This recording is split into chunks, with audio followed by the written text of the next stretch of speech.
So in terms of learnings over the last year for time management, the first thing that I've learned with three kids is that it's impossible to do work in Okay. the morning. Okay. Until they actually get off to school. I do not open a computer. Otherwise, I'm setting myself up for frustration. I'm also setting the kids up for sleep deprivation. And so basically, the first part of my day before from like 6 a.m. to 8 a.m. is getting the kids out the door so that I can focus on work instead of having this balance. So I think that that's lesson number one is just having full dedication of all energy and focus onto one thing. And for me, that's my kids as soon as, as soon as we wake up. So that's part one. And then basically the two other productivity things that I have is just utilizing a project management tool. And for me, that's Asana. So Asana helps me kind of Mhm. plan out and prioritize different tasks based on the today feature, the upcoming tasks, and then the stuff that's later. So that helps out a lot.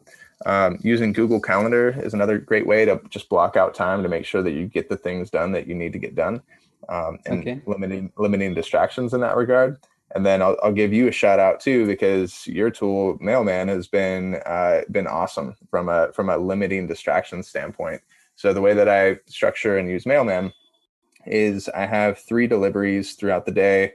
I've got the morning delivery, I think around like 7 a.m., the afternoon 12:31, so that I can essentially have lunch and then Mhm. come back, and then there's some messages to address, and then I have one at 4:30. That's the end of day delivery. That's Mhm. like here's what I need to address before I log off.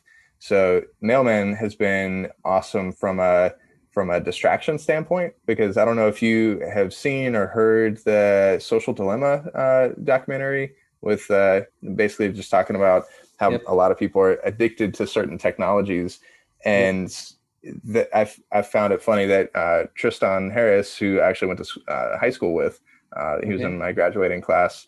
He mentioned that he wasn't addicted to social stuff; he was addicted to email. And for me, Okay. when I thought about that, I was like, okay, I could actually sympathize with that because I'm never on social media. I haven't been on social networks for probably 2-3 years. But the thing that is the digital addiction can very well be email, and so Yep. Mailman's really helped me to limit those distractions to become more productive.